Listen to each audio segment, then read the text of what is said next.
We can't wait for an increasingly dysfunctional Congress to do its job. I've told my administration to keep looking every single day for actions we can take without Congress. With Congress, or on my own, I've got a pen and I've got a phone. And I can use that pen to sign executive orders and take executive actions and administrative actions that move the ball forward. Now, I'm going to be working with Congress where I can to accomplish this. But I'm also going to act on my own if Congress is deadlocked.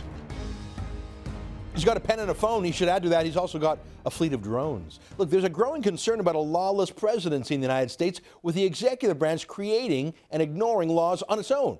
What the founding fathers had hoped for, checks and balances on power, isn't reality today. In his new book, The Once and Future King, author Frank Buckley outlines how Congress doesn't control government the way the U.S. Constitution had hoped for. Instead, the U.S. has an all-powerful president in a dominating role. Author Frank Buckley joins us with more. Great to meet you. Thanks for coming in. Now, you're from the States, but you're here for the Civitas conference. Well, that's correct. I'm also Canadian.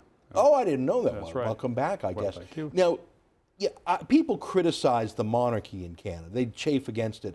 But I think that the U.S. presidency is a super monarchy. Certainly costs more than the Queen of England, certainly more ostentatious, more galas, and more, almost a genuflection before it. I think our prime ministers are more modest and restrained because there's a queen above them than the U.S. president, who's now, a quasi-saint. You're absolutely right. And it's interesting. It's something Americans simply don't get. They're not used to that. Their president is a figure of reverence. We reserve that for the Queen. And as for our politicians, they're figures of fun. A lot healthier to be able to laugh at these guys. Mm-hmm. Yeah, and you know what? I think that the powers of an individual president seem enormous to me. I mean, especially in the Obama administration, the levers of war seem to be exercised almost by one man. I mean, I remember when Obama said he was going to go to war against Syria, and at the last minute just said, yeah, no, I'm not going to. It was whimsical. It was whimsical. You're absolutely right. Now, I live in D.C., and on the ground there, the drum beats for Syria were so loud, all over, mainstream press, Congress, nobody said anything. And then there was that vote in the House of Commons. And I think it really showed the difference.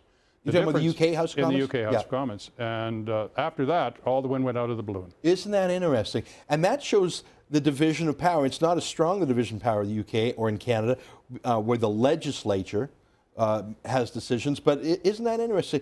Let me read an excerpt from your book, because sure. I think this is interesting in general, but for those who love the U.S. Constitution as a document of liberty, as I do, will find this interesting. Let me read a quote from the book. The president has slipped off many of the constraints of the separation of powers. He makes and unmakes laws without the consent of Congress, spends trillions of government dollars, and the greatest of decisions, whether to commit his country to war, is made by him alone. His ability to reward friends and punish enemies, like anything seen in the past, he is Rex Quondam, Rex Futurus, the once and future king. And all of this is irreversible. Why is it irreversible? Because everything we know about the States tells us it's not going to change and it's going to get worse. And as you, a Canadian, say you love the American Constitution, let me try to disabuse you a little bit. My book, The Once and Future King, is in many ways really written for Canadians. And it's written to tell them you have a superior constitution and do not ape either the American system of government or American politicians or the American right. Rather, as Booker T. Washington said, put down your pail where you are and treasure your own institutions. Well, you know what? I was looking through your book. The fact that we can sack prime ministers, that there rests in our House of Commons the ability to fire prime ministers of the House of Commons to get together and force an election, is a power over our top politician that Americans really don't have. That's correct. I mean, sometimes I don't like it, like when the great Margaret Thatcher was thrown out of office by her own MPs. It felt like Lilliput taking down Gulliver to me. But perhaps it's better to have too often to throw out a politician than to do it too rarely. Absolutely. The one thing that people think they know about the American system of government is, as you mentioned, the separation of powers. You have Congress, you have the presidency, co-equal branches of government. One keeps the other in check. But that's a fiction today. And instead what you have is an all-powerful president.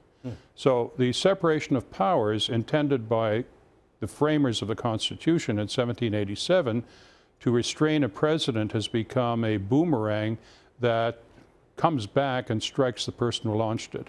What it does now is it empowers an all-powerful president. What you don't have is the discipline of the vote of non-confidence, the requirement to stand up in front of the House of Commons and defend your government. Right, question period. Yeah, absolutely. Right. You have to do it, you have to be quick on your feet, and you have to do it in 2 languages. Professor, it's great to have you on the show. Thanks. The book is called The Once and Future King. You've made me feel a lot better about our Canadian system, you know that? Good stuff. Right on. Thanks for being here.